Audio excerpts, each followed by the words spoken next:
축복하여 주시옵소서. 함께 하실 것을 믿고 간구하며 예수 그리스도 이름으로 기도합니다. 아멘. 네, 하나님 말씀 보도록 하겠습니다. 히브리서 11장 22절 한 절 말씀입니다. 히브리서 11장 22절 말씀, 저와 여러분이 한 목소리로 합독하도록 하겠습니다. 히브리서 11장 22절 합독합니다. 시작. 믿음으로 요셉은 임종시에 이스라엘 자손들이 떠날 것을 말하고 또 자기 뼈를 위하여 명하였으며. 아멘. 네, 우리 주변에 있는 분들에게 이렇게 한번 인사드리도록 하겠습니다. 당신 때문에 살 것 같습니다. 네, 오늘도 이제 저는 시골 사람이잖아요. 시골 사람이어서 광주에서 올라왔는데, 광주에서 올라오는 길에는 눈이 안 왔는데 도착을 하니까 눈이 막 오기 시작하더라고요. 그리고 이제 약 1시간 뒤에 우리 전사님이 오셨는데, 전사님이 들어오시면서 눈이 엄청 많이 온다고 이렇게 얘기를 하셔서 제가 밖에 아직 나가보진 않았지만, 우리 또 그리고 혜영 집사가 저녁에 좀 늦어서 왜 늦냐 그랬더니 눈이 너무 많이 와갖고 버스를 못 탔다고 이렇게 할 정도로, 네, 그러니까요. 그리고 지금 굽은 날씨가 있습니다. 그래서 굽은 날씨에도 불구하고 예배하러 오신 여러분을 주님의 이름으로 축복합니다. 다시 한번 인사하겠습니다. 주님은 눈 많이 오는 목요일 밤에 오실 것 같습니다. 네, 우리가 그런 날이 또 올 수 있게 기도했으면 좋겠습니다. 어쨌든 우리 성도들이 이 궂은 날씨와 상관없이 예배하는 곳에 있다는 게 너무 감사하고요. 특별히 지금 현재 하늘문에서는 우리 김민정 간사, 민하영 전사님, 그리고 수아, 찬수, 찬이가 수련회 중에 있습니다. 제가 오늘 얘기 들어보니까 너무 행복하게 지내고 있고요. 뭐 평소보다 밥도 많이 먹고 아주 신나게 지내면서 예배 가운데 은혜를 받고 있다고 합니다. 그리고 또 오늘은 우리 이윤 사모님하고 사모님의 시어머니, 누구죠 그러면? 이생재 전사님의 어머니가 같이 그 예배에 참여하러 지금 갔습니다. 그래서 그곳에 하나님의 기름 부심의 은혜가 있게 해달라고 함께 기도해 주셨으면 좋겠습니다. 네, 오늘은 히브리서 11장 22절의 말씀을 가지고 믿음은 사후보험이다라는 제목으로 하나님 말씀 증거하도록 하겠습니다. 여러분 이제 사후보험이라는 게 처음 들어보셨죠? 이 땅에 없는 보험이기 때문입니다. 이게 뭐냐면 이렇게 생명보험까지가 우리가 사실 인생의 마지막 보험이거든요. 굳이 뭐 이제 좀 들자면 상조까지 우리 인생을 살아가면서 마지막에 어떤 순간에 딱 끝나는 종료 시점이 있다라는 거예요. 이 땅에서. 뭐 저는 개인적으로 우리 권사님들 참 오래 사시기를 바라지만 너무 오래 사시는 건 별로 추천드리진 않습니다. 그러니까 뭐 예를 120까지 이렇게 산다 뭐 이렇게 마음을 갖고 계시면 너무 괴로운 인생이 되실 것 같고요. 적당히 그냥 손주 보고 손주가 장가갈 때까지, 손녀가 시집갈 때까지 이 정도까지만 해도 제가 볼 때는 지금 현재 이 땅에서 천수를 누리신다라고 봐도 별로 큰 과언은 아닙니다. 그런데 우리 인생은 어떠한 시점이 있든 간에 그 종료 시점이 있습니다. 그래서 이 땅을 사는 동안에 우리가 너무 좋아해서는 안 되지만 꼭 필요한 것들이 있어요. 그 중에 하나가 뭐가 필요하냐면 돈이 좀 필요한 것 같아요. 먹고 살려면. 그리고 제 생각에는 뭐가 좀 필요하다 보면 보험이 꼭 필요합니다. 보험이. 예를 들면 우리 실비보험 같은 거. 예. 저는 개인적으로 이제 실비보험을 좀 이른 시기에 들었는데, 권사님의 권유로 들었는데, 제가 그 실비보험을 6년 동안 단 한 번도 사용한 적이 없어요. 그러니까 아프질 않아가지고 단 한 번도 사용한 적이 없고, 저는 웬만큼 아파서 병원 안 가니까 제가 이게 경제적으로 좀 많이 어려웠을 때 이 보험을 깨야겠다라는 생각이 들더라고요. 그래갖고 이제 권사님께 전화를 드려서 권사님 보험을 좀 깨려고요. 그랬더니 절대 깨지 말라는 거예요. 보험을 깨면 반드시 위험합니다, 목사님. 그래서 제가 권면에 하시는 그 말씀에 마지못해 그 보험을 유지를 했습니다. 그리고 이제 저희 아내하고 결혼을 한 그 다음에 어떤 일이 벌어졌냐면, 그 다음에 그동안 안 아팠던 모든 걸 다 몰아서 아픈 거예요. 막 허리도 다치고, 뭐 대상포진에, 뭐 비염 수술에, 뭐 비중격 수술에 막 수술 다 해가지고요. 6년 동안 냈던 모든 보험금을 다 찾아 먹었습니다.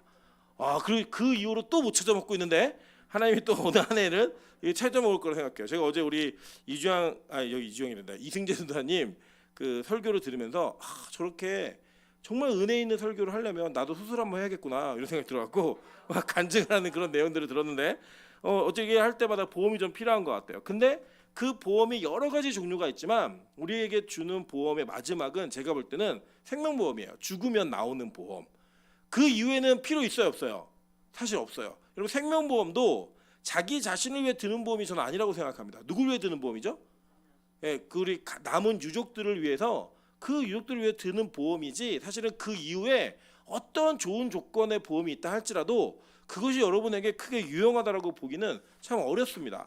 그런데 오늘 여기 요셉이 믿음으로 뭘 했는지를 한번 성경을 보도록 할게요. 22절에 보니까 한 절인데 요셉은 임종시에 이스라엘 자손들이 떠날 것을 말하고 또 자기 뼈를 위하여 명하였으며 라고 얘기를 해요. 자, 그러니까 요셉은 지금 뭐 하고 있는 거예요? 유언은 뭐예요? 언제 하는 거예요? 예, 마지막에 죽을 때 하는 거란 말이에요. 근데 그 죽을 때에 미래 일에 대한 약속을 받아내더라는 거예요. 자기 자녀들에게, 남은 유족들에게. 첫째는 야, 너희들 반드시 이 땅을 떠날 거야 라는 이야기를 했어요. 그죠? 그 또 한 가지 무슨 얘기를 했냐면 그렇게 하나님께서 너희를 불러내실 때에 내 뼈를 가지고 나가 라고 얘기했단 말이에요. 여러분, 자기의 뼈가 나중에 어떻게 된다라고 하는 게 여러분에게 어떤 유용함이 있을까요? 유용함이 없잖아요. 뭐 돌아가신 이후에 여러분의 뼈를 뭐 화장을 하든 매장을 하든 뭐 갈아서 뿌리든 여러분 어떤 걸 해도요, 여러분이 느끼는 고통, 감정 이런 거는요 아무것도 없어요. 사실 없음에도 불구하고 요셉은 자기의 죽음 이후에 벌어질 일들에 대한 약속을 정확히 받아내고 심지어는 자기 뼈를 가지고 나가라는 일종의 보험과 같은 약속을 받더라는 거예요. 도대체 왜 일을 했고 왜 이것을 말하게 했는가, 그리고 이것에는 도대체 어떤 의미가 있으며 왜 성경은 이 사건을 믿음으로라고 이야기하는가. 여러분, 사실 도덕적 윤리적으로 이야기하면 이 히브리서 11장에 나와 있는 요셉을 등장시킬 때 요셉이 믿음으로라고 할 때 뭐가 붙으면 제일 은혜가 될까요? 형들을 용서하고. 이게 더 은혜 되지 않으세요? 형들이 자기 팔아먹고 죽이려고 그랬고 미워했는데 그 형들을 믿음으로 용서했다. 은혜 되세요 안 되세요? 은혜 되잖아요. 그러면서 가족끼리 화해해라, 가족끼리 더 어려운 문제 만들지 말아라.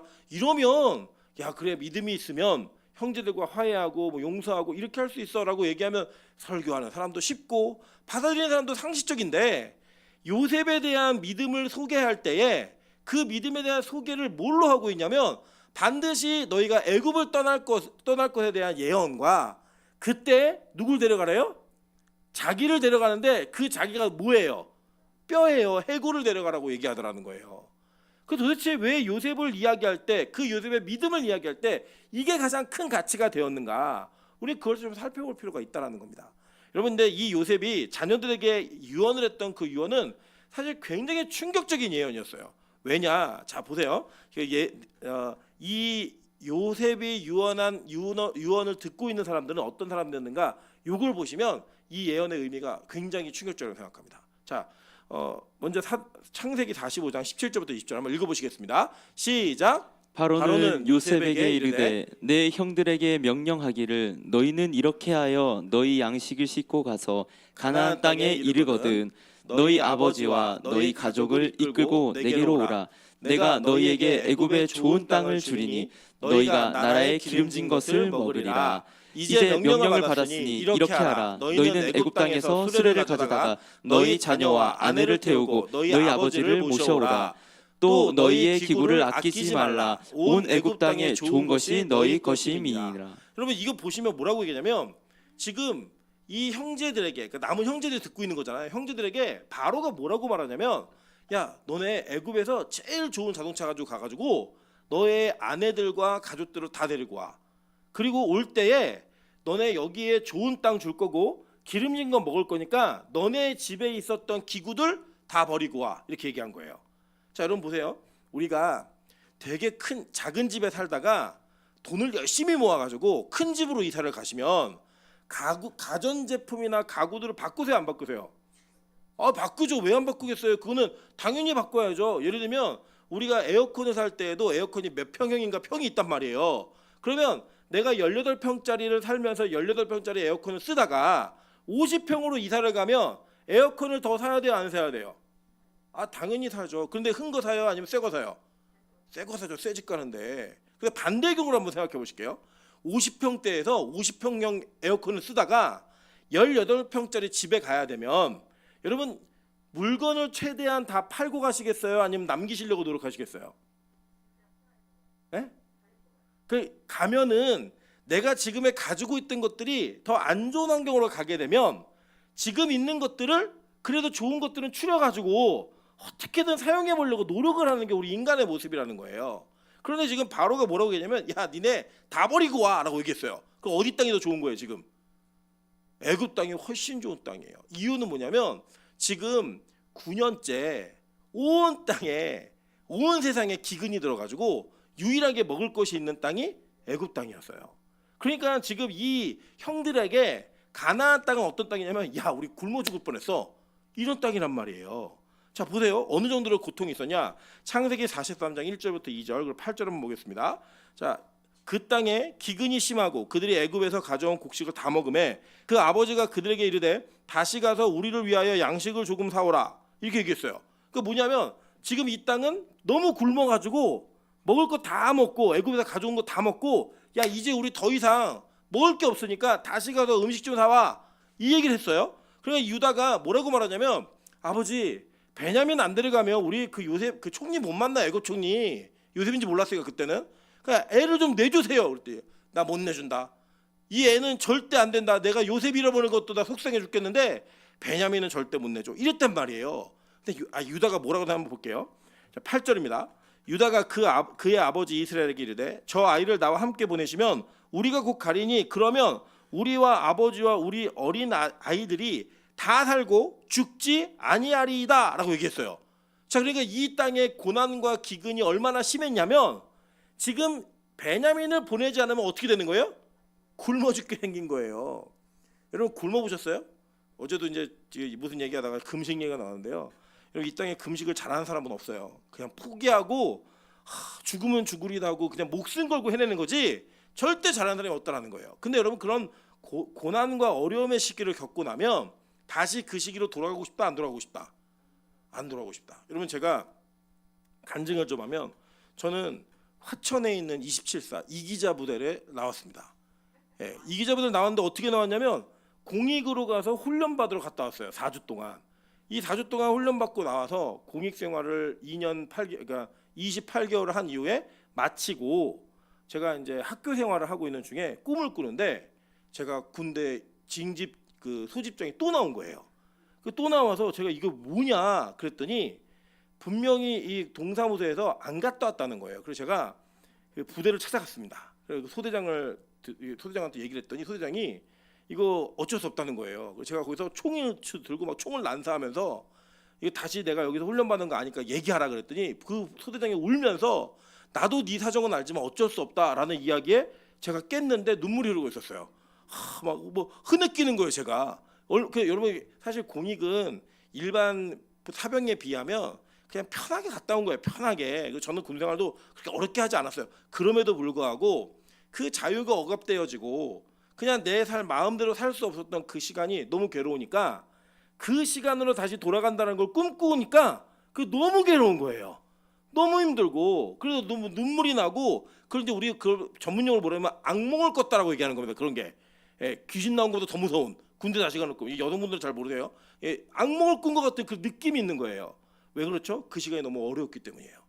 여러분 만약에 지금 요셉이 무슨 유언을 하냐면 자기가 죽으면서 남은 형제들에게 너희들 하나님이 반드시 다시 불러낼 거야. 그래서 가나안 땅으로 돌아가야 돼. 이거는요. 지금 이 형제들에게 청천벽력이에요. 왜냐?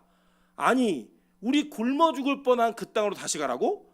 이 좋은 환경과 좋은 땅, 기름진 것들을 먹고 있고 거기 있는 가구들 다 버리고 여기서 바로가 준 새거 정말 새삥으로 최신식 가구들 다 가지고 있는데 이걸 버리고 거기 가라고? 그렇게 예언하는 게 뭐라고 얘기해요? 성경에서 믿음이라고 얘기하더라는 거예요. 그리고 우리는 좀 뭔가 잘못되지 않았습니까? 우리는 예수를 믿고 그 예수를 믿음으로 말미암아 누리는 복이라는 개념을 사실은 이 땅에 적용할 때가 너무 많더라고요.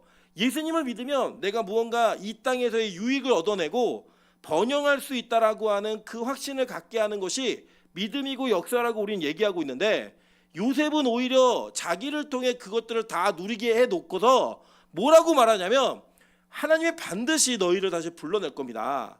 당신들을 불러내시면 당신들 가세요 라고 얘기하는 건 여러분 강남에 그러니까 보통 그런 집들 있잖아요.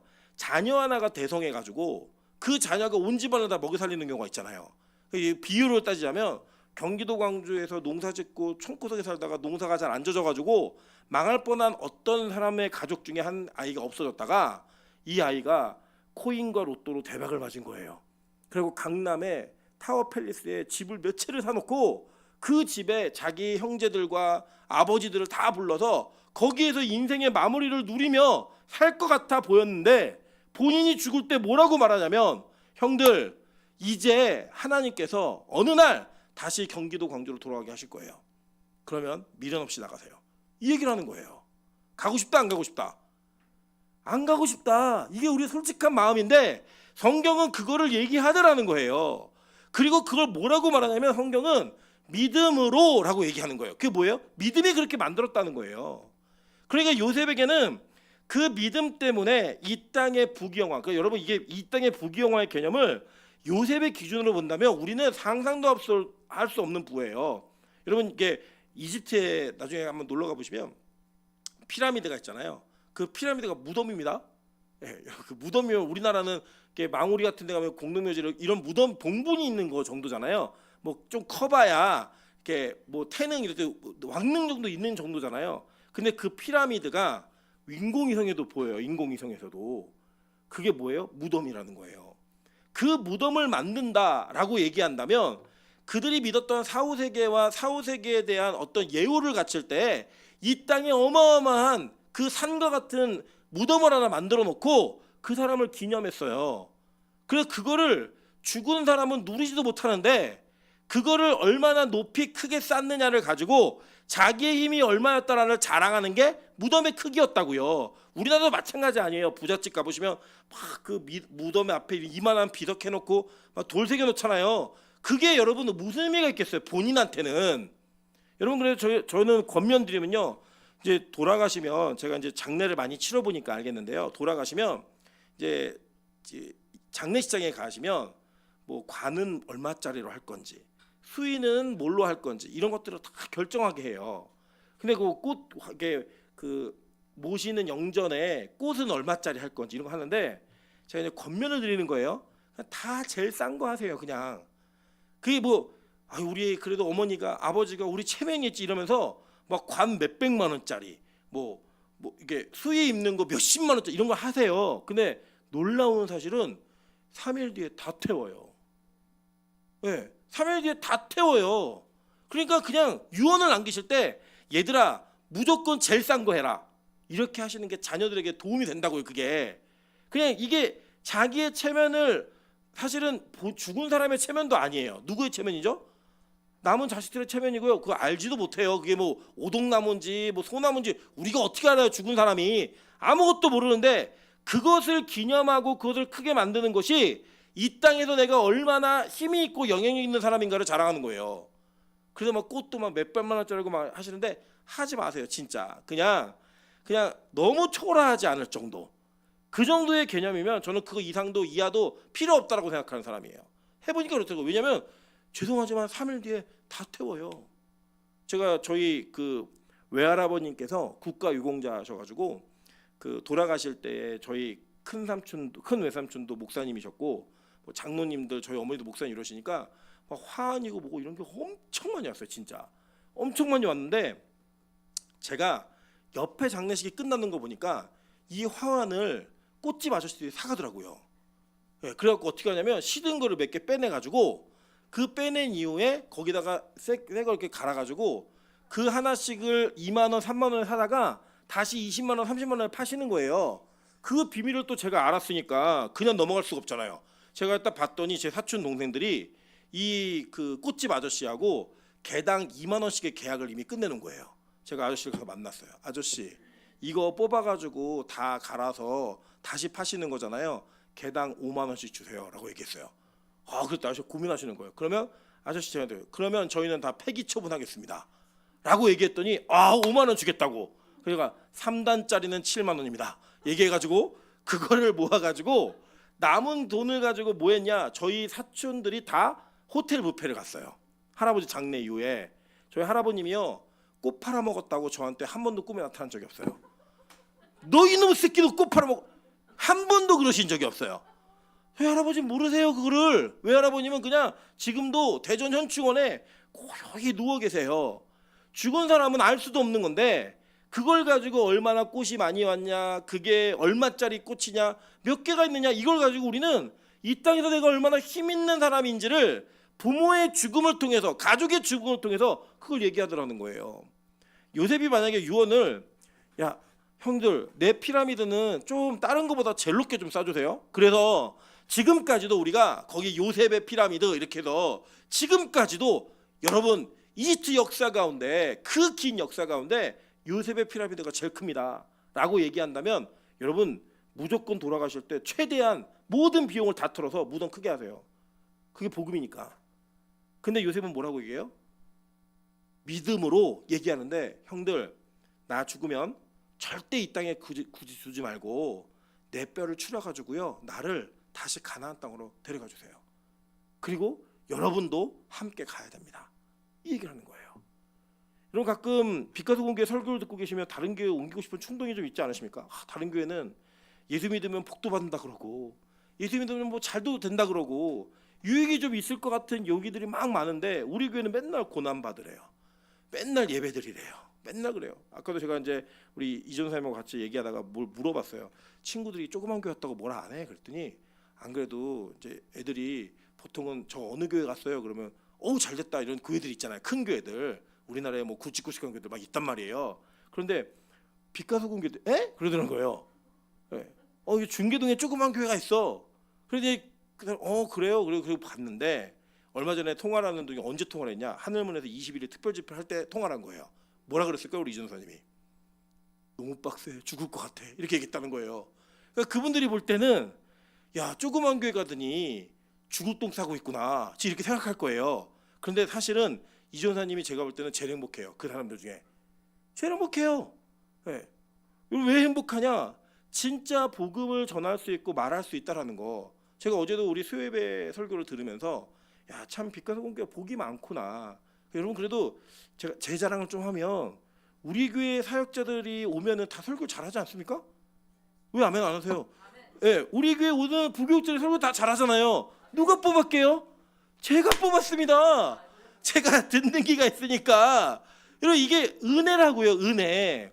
여러분 이거를 다른 교회도 다 이렇다고 생각하지 마세요. 다른 교회 부교육자가 올라오시면 정말 한숨 쉬는 교회들 정말 많아요. 근데 우리 교회는 그래도 하나님이 담임 목사에게 은혜를 주셔서 듣는 길을 열리셔서 진짜 복음을 전할 수 있는 그 강단을 세워주셨단 말이에요. 근데 이 강단을 외치는 소리가 이 세상에서 잘 되고 잘 먹고 이런 얘기 들으면 당장은 기분 좋을 수 있어요.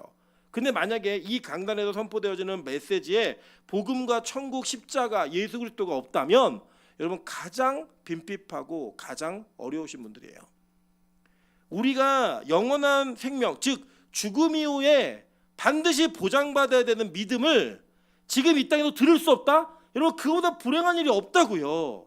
그래서 요셉은 자기의 남은 유족들에게 이야기해 주는 거예요. 너희들 이 땅 다가 아니야. 우리가 진짜 가야 될 곳은 하나님이 약속한 땅이고, 그 땅은 비록 모형이지만 그 땅을 통해 새하늘과 새 땅을 바라보는 거야. 이걸 얘기해 주더라는 거예요. 그래서 세계 최고의 부와 명예와 권력과 힘이 모여있는 그 땅을 떠나라고 얘기하는 게 뭐였어요? 믿음이었다라고 말하는 거예요. 근데 여러분 이 이야기가 이 형들에게는 어떻게 들렸을까요? 야 다시 고생이 시작되는구나. 비록 그들이 언제일지 몰랐기 때문에 얼마나 불안했어요. 여러분 사람이 이런 게 있는 거예요. 제가 들어보니까 일본에 있는 사형수가 제일 불안하대요, 세상에서. 왜 불안하냐? 사형수에게 사형 날짜를 알려주지 않고 당일날 아침에 알려준대요. 당일날 아침에. 그리고 무조건 다른 사형의 방법 없고 무조건 목매달아 죽는 교수형이에요. 그러니까 언제 죽을지 모르는 거예요. 매일 아침마다 자기 문 앞으로 걸어오는 그 소리가 자기에게 사형 선고 같은 소리라고요. 여러분 우리에게 종말은 그런 겁니다. 여러분 하나님이 이 땅에서, 예수님이 이 땅에서 승천하시면서 올라가실 때 속히 온다라고 말씀하셨는데 그 속히가 언제인지 우리 모르는 상태에서 지금까지 온 거예요. 그죠? 그 지금까지 2000년 정도의 시간이 걸려서 쭉 지나왔는데 그 오는 시간 가운데 당장 내일 오셔도 이상하지 않은 그 종말이 지금 저와 여러분 눈앞에 있는 거라고요. 그런데 우리는 그 사형수들이 누리는 그 긴박감이 사실 우리에게 있어야 되는 거예요. 언제지? 그 언제에 대한 이야기가 없더라는 거예요. 여러분 이 형들이 누가 제일 불안했을까요? 저는 형들 중에도 그 애굽 땅에서 장관이 된 형들이 있었잖아요. 그 형들이 제일 불안했을 거라고 생각해요. 하나님이 나 장관직을 수행하고 있는데 이걸 놓고 나가라고 얘기하면 나가야 된다고? 이게 얼마나 불안했겠어요. 자기 자녀들이 애굽의 최고의 명문대학에 합격한 형들이 제일 불안했을 거예요. 내 자녀가 지금 이 애굽에서 최고의 명문대학을 다니고 있는데 하나님이 나오라 그러면 나가야 된다고? 그런데 그거를 받아들이는 게 뭐래요? 믿음이라고 얘기하는 거예요. 그래서 진짜 그리스도인은요, 이 믿음 때문에 사후보험을 확정짓는 자들인 겁니다. 제가 말씀드릴 수 있는, 제가 알고 있는 유일한 여러분의 죽음 이후에 반드시 들어야 하는 보험이 바로 믿음이에요. 그 믿음이 있어야 하지만, 그 믿음이 주어져야 하지만 우리는 죽음 이후에 영원한 삶에 대한 보장을 받는다니까요. 그 보장은 뭐냐? 이 땅에 미련 두지 않는 거예요. 여러분, 이 땅에 미련을 두는 사람은요, 영원한 나라에 소망이 없는 사람들인 거예요. 이 땅에 무언가를 더 움켜쥐고 싶은 마음과 욕망이 나를 사로잡고 있다면 여러분은 진짜 하나님의 나라에 대한 욕망과 그 소망이 없는 사람들이에요. 이거 두 개는 공존할 수가 없어요. 두 가지를 다 손에 움켜쥘 수가 없다고요. 여러분, 그래서 이 둘 중에 하나는 반드시 포기하셔야 되는데, 요셉이 죽으면서 얘기하는 거예요. 형, 내가 부귀영화를 다 누려봤어요. 나 애굽의 실제 왕이었어. 이게 왜냐면 그 바로 왕은 명령만 내리는 것도 그냥 네가 다 해, 나는 그냥 신이야, 이렇게 얘기했기 때문에 실질 업무를 다 했다고요. 요셉이. 그 요셉이 죽으면서 얘기하는 거예요. 형, 이 땅 진짜 우리 땅 아니에요. 우리 하나님이 나가라 그러면 나가야 돼요. 그때 주저하지 말고 다 나가야 됩니다. 이걸 유언하는 거예요. 그게 성경은 그게 뭐래요? 믿음이라고 얘기하는 거예요. 그러면서 요셉이 죽어요. 죽으면서 요셉을 뭐라고 표현하고 있나 한번 볼게요. 창세기 50장 24절부터 26절 제가 읽어드릴게요. 요셉이 그의 형제들에게 이르되 나는 죽을 것이나 하나님이 당신들을 돌보시고 당신들을 이 땅에서 인도하여 내사 아브라함과 이삭과 야곱에게 맹세하신 땅에 이르게 하시리라 하고, 요셉이 또 이스라엘 자손에게 맹세시켜 이르기를 하나님이 반드시 당신들을 돌보시니 당신들은 여기서 내 해골을 메고 올라가겠다 하라 하였더라. 요셉이 110세의 죽음에 그들이 그의 몸에 향재료를 넣고 애굽에서 입관하였더라라고 얘기하죠. 자, 이 입관이라고 하는 그 장례 절차는 이스라엘도 매장을 했잖아요. 그 굴 같은 데다 묻어 매장을 해야지 끝나는데 입관까지 한 게 창세기의 끝이에요. 그리고 입관이라는 단어가 히브리어로는 아론이라는 단어인데, 이 아론이라는 단어가 어떤 뜻도 있냐면 관이라는 뜻도 있지만 그 단어가 법궤라는 뜻도 있어요. 언약궤라는 뜻이 있는 거예요. 그렇게 그 아론이라고 하는 그 입관으로 창세기가 끝나요. 요셉이. 근데 이 요셉이 죽은 것 같았는데, 자, 출애굽기 13장 19절 한번 읽어보세요. 자, 같이 읽겠습니다. 시작. 모세가 요셉의 유고를 가졌으니 이는 요셉이 이스라엘 자손으로 단단히 맹세하게 하여 이르기를 하나님이 반드시 너희를 찾아오시리니 너희는 내 유고를 여기서 가지고 나가라 하였음이더라. 모세가요, 유고를 챙겨요. 네.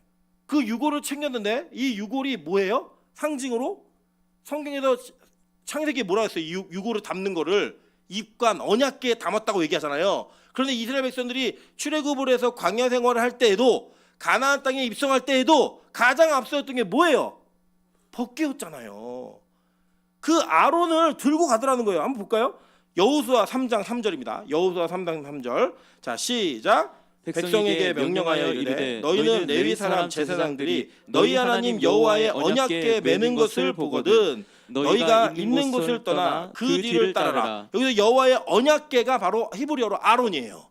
네, 똑같은 단어예요. 똑같은 단어. 볼까요? 여호수아 6장 4절입니다. 다 같이 읽어보실게요. 시작. 제사장 일곱은 일곱 양각 나팔을 잡고 언약궤 앞에서 나아갈 것이요 일곱째 날에는 그 성을 7번 돌며 그 제사장들은 나팔을 불 것이며. 여기서 말한 이 언약궤도 아론이에요. 그러니까 잘 보세요. 이스라엘 백성들이 광야 생활을 하고 이 요단강을 건널 때에도 제일 앞선 게 아론이었어요. 근데 그 아론이 뭐라고요? 요셉의 관이라고요. 그죠? 해골. 그리고 이 여리고성을 무너뜨릴 때도 마지막 날 돌 때 그 언약궤를 앞세워서 돈다고 얘기하잖아요. 그 언약궤가 뭐였어요? 아론이라고요. 똑같은 단어. 성경은 이 똑같은 단어를 통해 같은 이미지를 얘기하는 거예요. 여러분, 그래서 이 요셉은 해골이었죠. 해골. 이 해골이 헬라어로 바꾸면 뭔지 아세요? 골고다예요. 네. 그 골고다의 십자가에 달리신 예수 그리스도의 그 죽음을 상징하는 그 모습으로 지금 죽었던, 그러니까 야곱이 요셉 죽은 줄 알았잖아요. 짐승에 찢겨서. 근데 다시 어떻게 돼요? 살아 돌아오죠. 그래, 죽은 내 아들이 살아 돌아왔도다, 이 얘기를 한다고요. 이미 성경은 구약에서 이 요셉의 유언이 단지 사람과 사람 사이 약속이 아니라 예수 그리스도께서 이 땅에 오셔서 우리를 어떻게 구원하시고 어떻게 살리실까를 얘기하고 있는 하나의 예표였다고요. 복음의 사건이었던 거예요. 그 사건을 요셉이 고백하게 함으로 그 요셉의 그 고백을 성경은 뭐라고 얘기하는 거예요? 믿음이라고 얘기하는 거예요. 여러분, 이게 바로 복음인 겁니다. 그러니까 말도 안 되는 것 같고 이해도 안 되는 것 같은 그 언약 속에서 하나님은 요셉의 입술을 통해 자신께서 어떻게 이 땅에 오셔서 우리를 구원할지를 정확하고 분명하게 말씀하고 있는 거예요. 그래서 여러분, 결국은 이 장례가 어떻게 마무리 짓는 줄 아세요?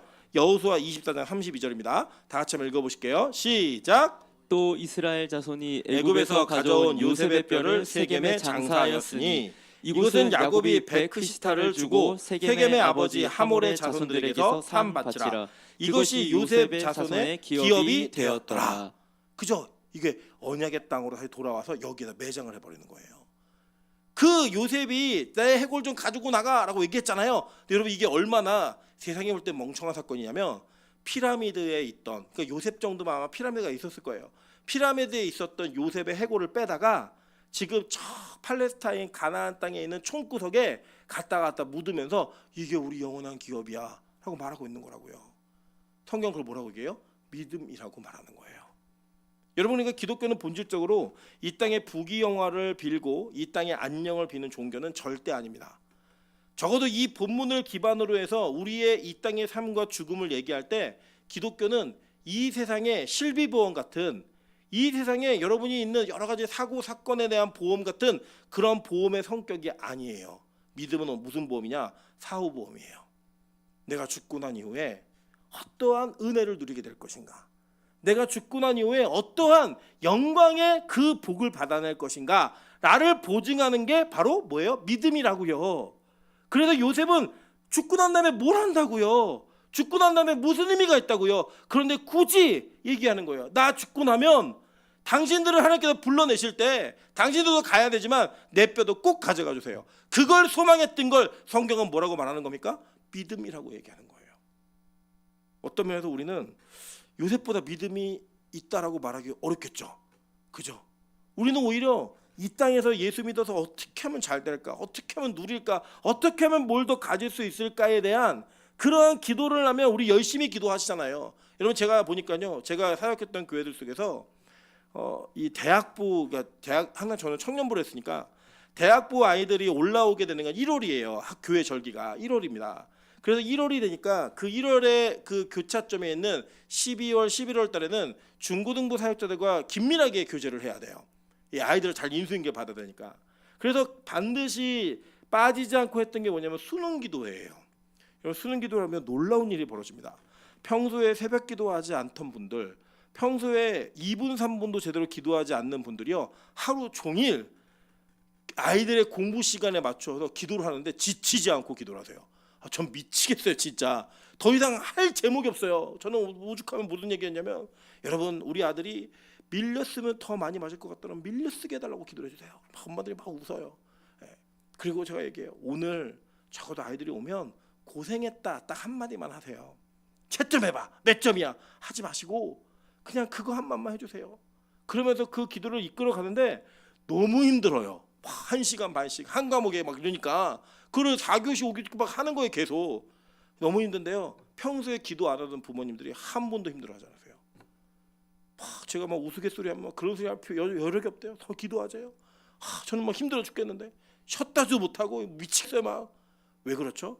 그렇게 기도하면 공부를 했든 안 했든 내 자식이 하나라도 더 맞출 것 같으니까 목숨 걸고 기도하는 거예요. 그래서 저는 한 번도 그런 분들이 하나님의 나라와 주님의 나라의 영원한 생명을 위해 목숨 걸고 기도하는 걸 저는 별로 본 적이 없어요. 그게 우리 한국교 현실이에요. 아니, 어쩌면 그게 우리 믿음의 현실인 거예요. 여러분, 아마 여기 앉아 계신 분들도 저도 마찬가지고요. 우리가 암에 걸렸다, 내 새끼가 죽을 병에 걸렸다. 그럼 우리 정말 눈물 흘리며 목숨 걸고 땀 삐질삐질 흘리면서 기도할 거예요. 살려달라고, 그죠? 고쳐달라고 그렇게 기도할 거예요. 그런데 정말 우리가 믿음 없음 때문에 하나님 나에게는 사후보험이 좀 없는 것 같아요. 하나님 우리 아내에게는, 우리 남편에게는, 우리 자녀들에게는 그 사후보험이 없는 것 같아서 내가 진짜 목숨 걸고 기도합니다 라고 하는 거 저는 별로 본 적이 없어요. 저조차도 그렇게 기도하지 않았었고, 그게 실제 우리의 모습일 수 있다는 거예요. 저는 우리 빛가서공교회가 진짜 믿음 있는 교회가 되길 소망합니다. 여러분, 믿음이라는 단어는요 전국에 있는 모든 교회가 다 말해요. 심지어는 광화문에서 집회하고 있는 정광훈이네 교회도 이걸 얘기해요. 다 얘기합니다. 그런데 여러분, 놀라운 사실은 그러한 믿음의 대상이 뭔지 아세요? 여러분, 부산에 있는 어떤 큰 교회는요 그러더라고요. 이재명은 끝났다. 이게 설교실에 외치는 구호예요. 내란죄를 뺀 이재명은 끝났다, 끝났다. 그러면 성도들이 다 같이 한 목소리로 끝났다, 끝났다 이걸 외쳐요. 그게 믿음이에요? 그게 믿음이라고요? 여러분, 저는 그거 믿음 아니라고 생각해요. 그분이 어떤 열매를 거두었건, 어떠한 은혜가 있었건, 지금 그 하는 행동은 저도 마귀적인 행동이에요. 그게 무슨 믿음이에요? 진짜 믿음은 뭔지 아세요? 진짜 믿음은 사후보험이라니까요. 형님들, 주님이 나오라 하시면 다 놓고 나가세요. 맹세시켜요, 그걸 또, 그죠? 그리고 나도 데리고 나간다고 맹세하세요. 이거라고요. 그게 성경은 믿음이라고 얘기하는 거예요. 역사 속에서 초라함의 모습으로, 잊혀지는 모습으로, 지금 요셉 무덤 사실 어디 있는지 정확히 알지도 못해요. 그 알지도 못하는 그러한 자리로 내려가는 그 자리, 피라미드에 있었으면 여지껏 알았겠죠. 투탕카멘처럼 여지껏, 야 이게 요셉의 피라미드라더라, 다 알지 않았겠습니까? 지금까지 그걸 포기하고요, 아무도 몰라주는 그 초라한 시골의 어떤 조그만한 동네 세겜이라는 곳에 요셉이 묻혀요. 그리고 요셉은 하나님의 나라에 영원히 이렇게 있어요. 성경에 영원히 기록되어 있어요. 그게 믿음이라고 우리에게 가르치고 있는 거예요. 여러분, 그래서 이 요셉은 예수 그리스도의 예표로서 이 사역을 감당하고, 그렇게 하나님의 영광이 있은지 그 약 2000년 이후에 누가 이 땅에 오는 줄 아세요? 이 땅에 요셉의 진짜 실체였던 예수 그리스도가 오는 거예요. 아주 재밌는 얘기가 많은데 우리 오늘 짧게 기도하고 갈 거니까, 그 요셉의 이야기를 보시면 예수님과 동일한 이야기가 너무 많아요. 그냥 채색 옷을 입는 사랑받는 아들이었죠. 예, 그죠? 그런데 요셉이, 근데 마태복음 3장 17절에 보면 뭐라고 얘기해요? 하늘로부터 소리가 있어 말씀하시되 이는 내 사랑하는 아들이요 내 기뻐하는 자라 하시니라.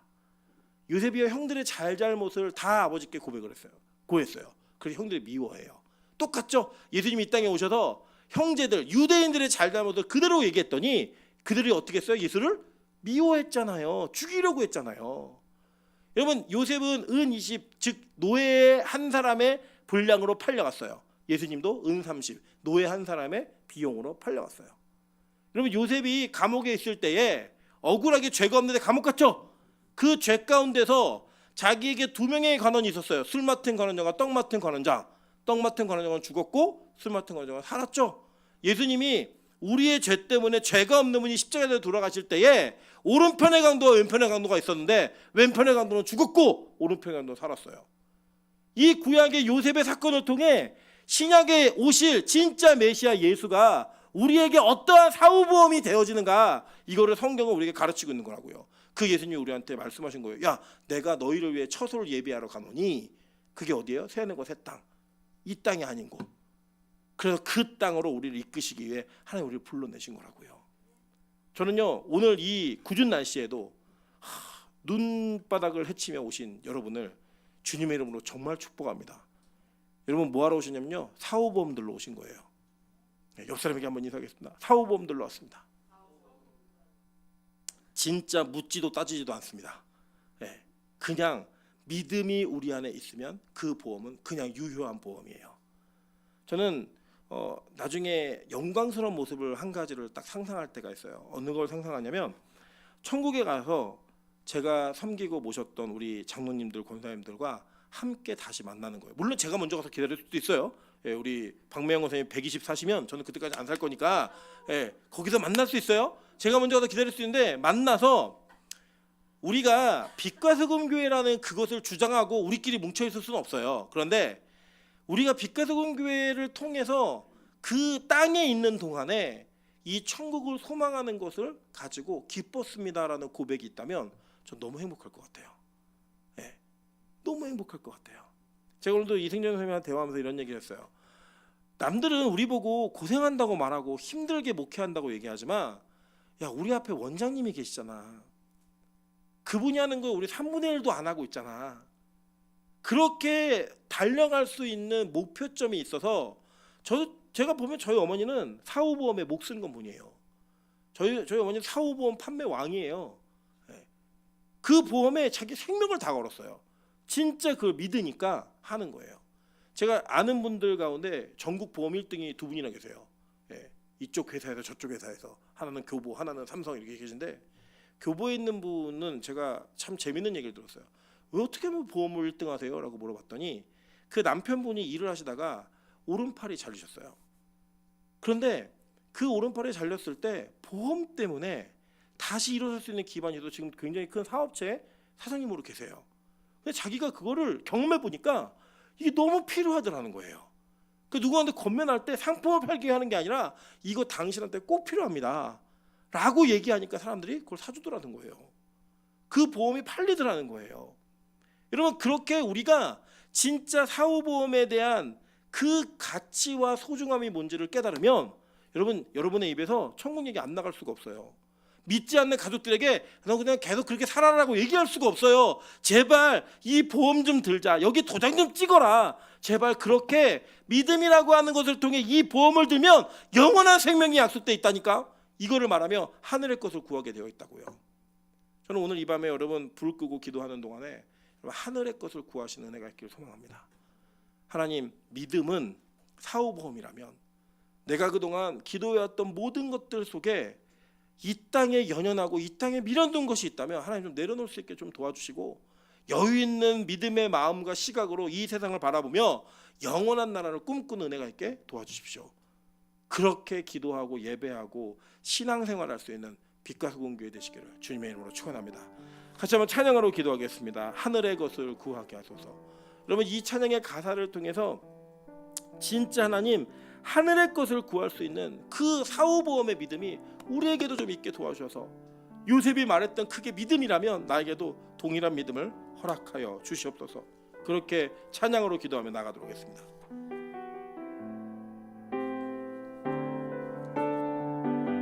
세상을 보니